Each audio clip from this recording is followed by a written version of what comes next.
Atasan na mag-share. Isa po ako, kagaya ni Coach Rodel, isa po ako sa mga produkto nitong napakagandang kumpanya na to. A few years ago, estudyante po ako. Kagaya nyo, dyan po ako nakaupo. Sir, yung nakaputi na yan. Yan. Pinagkaiba lang sa third floor.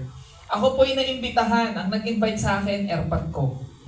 Okay, so, ang sabi sa akin ng airpod ko, doon punta ka ng Ortigas, attend ka ng seminar.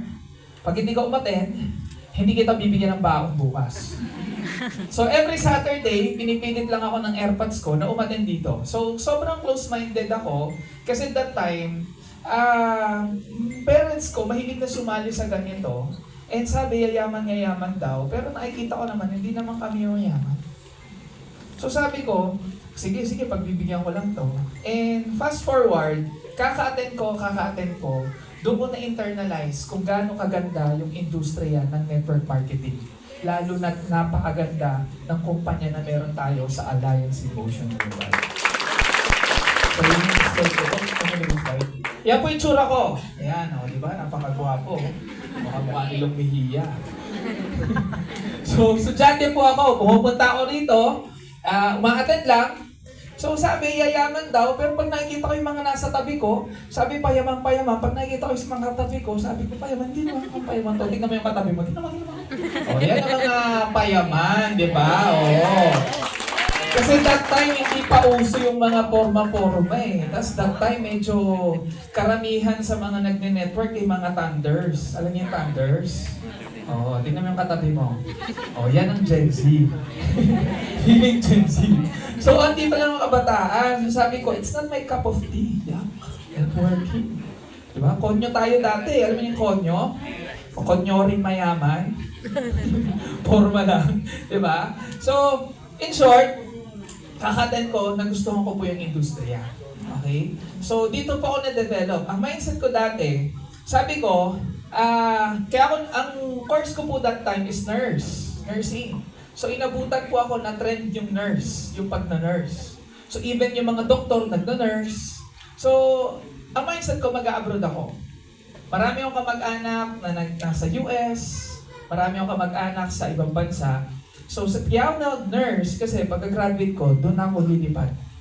Ang pangarap kong income that time, sabi ko, kumita na ako ng 100,000 sa abroad, masaya na ako. Malaki na ba yun? Yes, malaki na yun.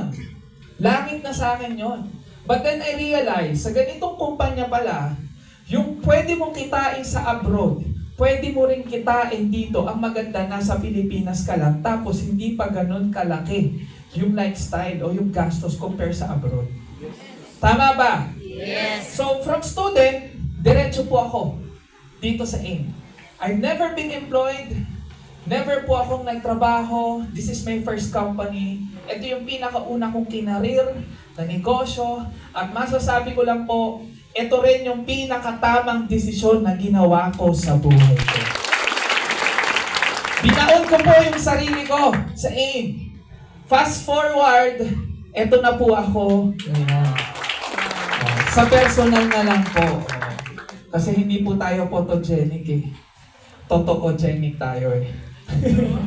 So, ayan po. Actually, right now, nakailang car na din kami. I think 4 or 5. Tapos, bibili na naman kami kasi yung asawa ko, re-regaluhan ko pa ng isang kotse. Bibili kami, sabi, ang laki na masyado to pag dinadrive mo. Parang ang laki-laki. Sige, pili tayo ng isa, yung pang 5-seater naman.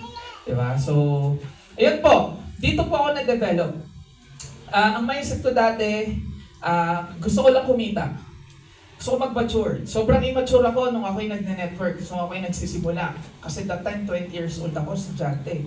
So alam nyo na, ilang taon na ako ngayon. So 23.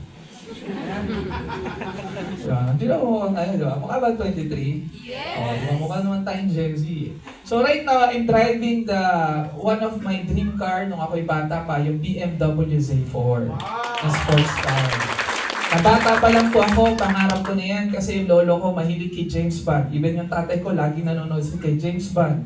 Tapos si James Bond nakikita ko na isa sa mga kotse na pinanood ko yung 007. Kaya niyo si James Bond? Yes! Oh, syempre kahit yung mga millennial na gaya natin, kilala yun. So nagdadrive siya BMW Z4 tapos naka-top down.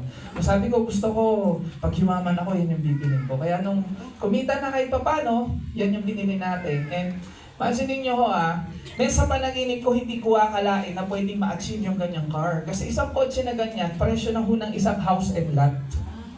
Diba? Samantalang sa InGlobal, nagkalat po ang mga sports car ng mga distributor dito sa Pilipinas.